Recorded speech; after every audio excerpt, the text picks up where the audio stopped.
Diseño de materiales. Didáctica de la enseñanza de lenguas extranjeras. Integrantes: Dariana Chirino, José Ovalles. Contenido del video. 1. ¿En qué consiste el diseño y adaptación de materiales? 2. Ventajas y desventajas, lo bueno y lo malo. 3. Escoger el material correcto, a tener en cuenta. 4. En clases, qué hacer y qué no. 5. Evaluaciones, función y tipos. 6. Creación de materiales, recomendaciones. Empecemos. 1. ¿En qué consiste? El diseño de materiales. Para enseñar y aprender una lengua extranjera, es fundamental contar con una buena selección de materiales académicos. Al momento de diseñar los materiales a utilizar, se debe tener en mente a quién van dirigido, tipo de estudiantes, cuál es su finalidad, qué se quiere enseñar y cuáles recursos están a disposición, tiempo disponible, modalidad de estudio, entre otros. El diseño y adaptación de materiales por parte de los profesores aumenta las probabilidades de los estudiantes de consolidar las destrezas y subdestrezas del lenguaje. Es por eso que en algunos casos, el profesor debe incluir otro contenido en los materiales o excluir los elementos que considere oportunos para facilitar el aprendizaje de los alumnos. El rol del profesor es el de adaptar los materiales a utilizar de acuerdo con las diferentes necesidades de los alumnos. ¿En qué consiste el diseño de materiales? Al momento de diseñar el material de la clase, se puede realizar lo siguiente. Seleccionar. Antes de usar un libro es importante seleccionar los temas y actividades que verdaderamente ayudarán a los estudiantes, siempre tomando en cuenta sus necesidades. Omitir. Se puede omitir cualquier parte del material que no sea relevante o apropiada para la clase y pasar a la siguiente. Adaptar. El profesor puede adaptar el contenido del material para que se adecue a su estilo de enseñanza y a las prioridades del curso. Como no todas las partes del material serán usadas, el profesor puede reescribir, reordenar o reducir cualquiera de ellas. Esto sirve en caso de que las actividades sean muy aburridas, poco creativas o predecibles. Agregar. Se pueden agregar temas o actividades que aporten valor a la clase, es decir, que permitan ejercitar el contenido que se da. Es recomendable que el profesor agregue actividades o ejercicios que permitan a los alumnos relacionarse con el idioma de una manera más directa. La idea es usar las fortalezas del libro junto con las habilidades del profesor para adaptarse a las necesidades de los alumnos. Reemplazar. El profesor puede crear un material original que tome en consideración las prioridades de los alumnos. En caso de que el material nuevo incluya el mismo contenido del material preseleccionado, les sirve de apoyo a los estudiantes si quieren profundizar alguna habilidad en particular. Usar la guía del profesor. Permite planear la clase en función de la estructura del material. El diseño de materiales sirve como una herramienta para que los profesores puedan dar la clase de acuerdo con las necesidades reales de los alumnos, es decir, sirve para enfocar los esfuerzos de enseñanza y fortalecer la capacidad de aprendizaje. 2. Ventajas y desventajas. Ventajas.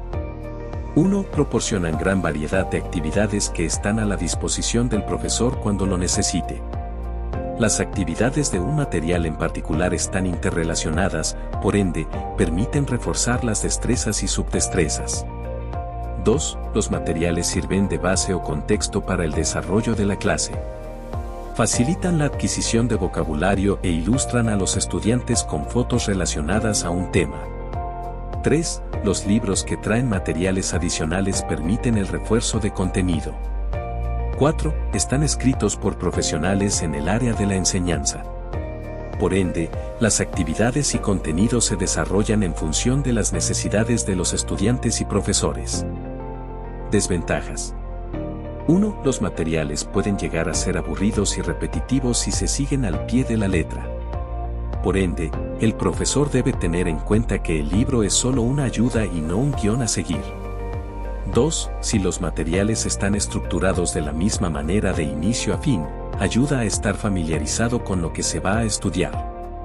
Sin embargo, estos pueden ser predecibles y aburrir a los estudiantes. 3. Hay que saber escoger el libro correcto para cada grupo ya que no todos se adaptan a las necesidades de los alumnos. y por ende, pueden ser un gasto innecesario si no se usan.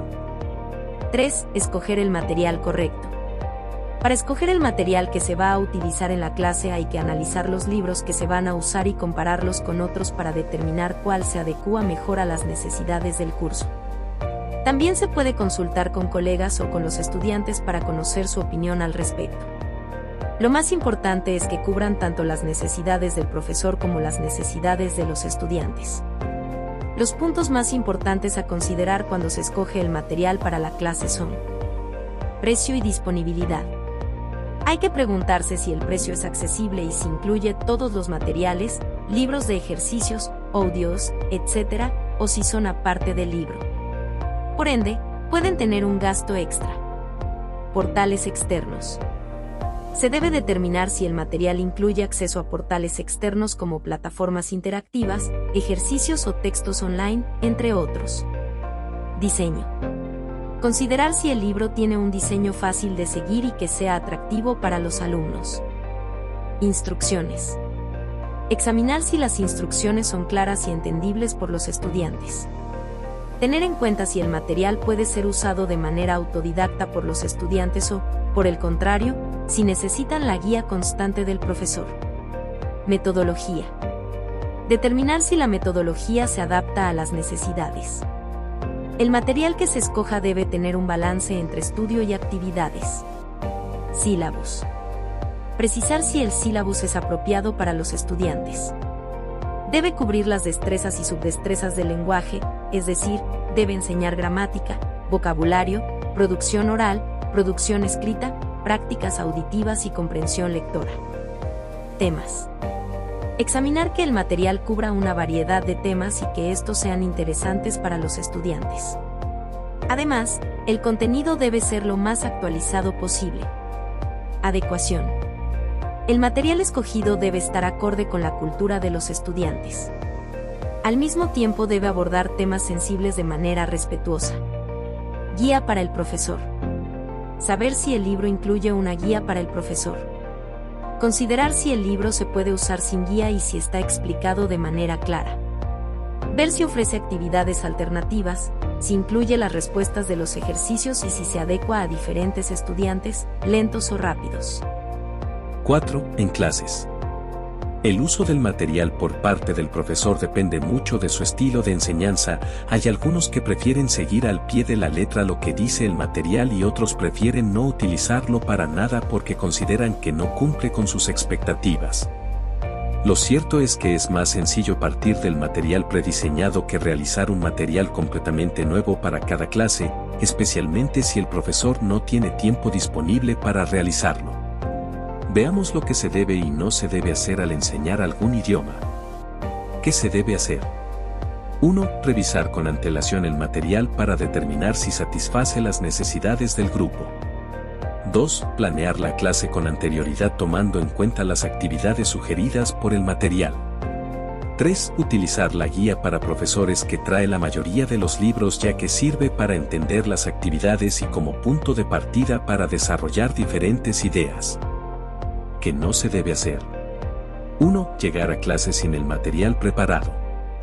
2. No seguir la planeación de la clase. 3. No tomar en cuenta las necesidades del grupo. 4. No tener tiempo suficiente para diseñar el material. Siempre hay que estar preparados y contemplar algunos inconvenientes que puedan surgir en la clase. 5. Evaluaciones. Luego de diseñar los complementos para la enseñanza de algún tema, es indudable que se agregue un elemento esencial de la enseñanza, las evaluaciones. Las evaluaciones son un factor de ansiedad para muchos, pero son un elemento fundamental para comprobar que los estudiantes han alcanzado los objetivos de aprendizaje. La importancia recae en redescubrir los diferentes enfoques que podemos darles a estas herramientas para no desmotivar o distorsionar nuestros objetivos. Cuando se realizan examinaciones en una máquina para comprobar su funcionamiento, entendemos que pueden presentarse averías o que haga falta alguna pieza. Sucede entonces de igual forma con el aprendizaje. Con estas pruebas demostramos si los alumnos están adquiriendo todos los elementos que deseamos con nuestros programas. Además, nos permite comprobar si el nivel del programa no está a la par con el de los alumnos o simplemente si falta algo en todos los materiales que se diseñan con el objetivo de desarrollar las destrezas en la lengua extranjera. Sin embargo, según lo establecido por Lindsay sobre las evaluaciones, es factible considerar las evaluaciones como una herramienta para regular y asegurar que existe un progreso deseable en los estudiantes. Tipos de exámenes. Con estas pruebas demostramos si los alumnos están adquiriendo todos los elementos que deseamos con nuestros programas. Según el propósito de la evaluación se pueden subdividir en 4 tipos. Placement tests. Permiten ubicar a los estudiantes en los diferentes niveles según sus capacidades en la lengua extranjera. Dentro de este tipo de exámenes se consiguen aquellos diseñados por alguna institución y los que pueden preparar los profesores de acuerdo a sus programas. La dinámica debe ser fácil y rápida, en donde las diferentes destrezas puedan ser demostradas, por ejemplo, una entrevista y un examen de selección simple. Es importante el no omitir la evaluación de alguna de las destrezas, de lo contrario los estudiantes pueden terminar en niveles inadecuados. Diagnostic tests. Posiblemente son los más parecidos a los placement tests. Estos exámenes evalúan el nivel de un estudiante en cuanto a cada destreza en la ley, pero no con el fin de elegir el nivel de estudio, sino para comprobar el conocimiento y la capacidad de cada estudiante. Proporciona una valiosa información para los profesores que les permita completar el conocimiento faltante o errores básicos que puedan acarrear durante niveles previos. La importancia de estas evaluaciones es comprobar que sabe el estudiante. Achievement tests. Estas evaluaciones van de la mano con los objetivos del profesor en cuanto al progreso de los estudiantes y la aplicación del programa. Comprueban cuánto los estudiantes han progresado a corto y a largo plazo con el empleo de tal o tal programa. Por tanto, existen 2 tipos de Achievement Tests, el Progress Test y el Final Achievement Test. El primero verifica el progreso a corto plazo, por lo que el material a diseñar no debe ser tan inflexible. Lo ideal será crear mediante juegos o ejercicios sencillos, variando por supuesto, según el nivel de cada grupo. En cuanto al segundo, se examinan si los objetivos establecidos para el curso en su totalidad, y aquí recae la importancia de estos controles. Si los objetivos y el contenido del syllabus o de los materiales seleccionados presentan fallas, entonces, los resultados no serán los esperados. Proficiency tests. Dentro de todos los tipos de exámenes, estos son los que se encuentran fuera de la responsabilidad de un solo profesor. Normalmente, son proporcionados por instituciones y pueden variar geográficamente o especificaciones técnicas, por ejemplo el Test of English as Foreign Language, TOEFL. El Diplôme d'études en langue française, DELF. En francés o en italiano. Certificazione di italiano come lingua straniera CILS. Al contrario de los anteriormente explicados, estos no tienen interés en el tipo de preparación de un curso o la enseñanza de este, ellos solo comprueban si una persona tiene la capacidad en un determinado nivel o área. En cuanto a la clase de actividades o de ejercicios, entre los más comunes, podemos encontrar Fill in the blank. Un ejercicio muy conocido y simple que requiere la selección de una palabra o de una frase adecuada para la oración. Aunque sea sencillo, puede presentar ciertas dificultades con los nativos o niveles avanzados, pues las propuestas pueden ser muy diferentes en relación al contexto. Multiple choice. La selección de una sola opción dentro de múltiples posibilidades, llamadas distractors. Aunque son sencillos en sus diseños, hay que comprender que no demuestran el aprendizaje total de algún elemento, comprueba simplemente si la persona puede reconocer lo que se ha estudiado. Close procedures. Al igual que primer ejercicio mencionado, el estudiante escribirá la palabra correspondiente, pero en este caso serán múltiples palabras de un texto. Puede presentarse por tanto ciertas dificultades con los alumnos nativos o de avanzado, pues diferentes opciones podrían surgir por el contexto. Scrambled sentences. Ordenar diferentes elementos para formar una oración, respetando las reglas sintácticas. Estos ayuda a probar la comprensión de la estructura de una oración y la de las reglas gramaticales. ¿Cómo sabemos que una evaluación es buena? Para saber si una evaluación es buena, se deben probar las siguientes características. Que sea justo, es decir, el material debe ser apropiado para los estudiantes y su nivel. Que se estudie solo lo que se enseñó y que el ejercicio revise las destrezas previstas como objetivo, si lo hace es por tanto válido. Luego, una evaluación debe ser clara en las instrucciones y preguntas, y que sea fácil de ponderar o easy to mark. Por último, si los resultados no son consistentes, entonces se dice que la prueba no es confiable. Así lo expone Paul Lindsay en su libro. 6. Creación de materiales. Recomendaciones para crear presentaciones en PowerPoint. Tomando en cuenta el gran cambio en la enseñanza en línea debido a la pandemia, es conveniente compilar algunas recomendaciones para el diseño de una de las aplicaciones más usadas, PowerPoint.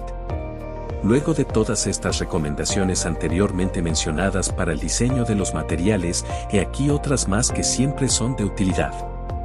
No solo usar las plantillas establecidas. Los estudiantes se interesan más en materiales que presenten mejor el contenido, pues irán a este en muchas oportunidades. Elegir las láminas determinadas por la plantilla. La creación excesiva de cuadros de textos puede causar problema al convertir la presentación en otro tipo de archivo. Usar un contraste de colores entre las letras y el fondo, pero siempre cuidando en no exceder la cantidad de colores en una lámina. No subrayar los títulos, esto tiende a oscurecer la letra, dificultando la lectura en algunos casos. Dejar un borde para evitar que en la presentación de pantalla completa se corte algún elemento. Ordenar los elementos según el plan de clase. Se debe usar el panel de selección. Esto permite que las personas que usan Screen Reader puedan seguir la clase en el orden que deseamos. Recupere la atención de los estudiantes cada 15 minutos con alguna corta revisión, unas recomendaciones personales o un pequeño tiempo de descanso, transición.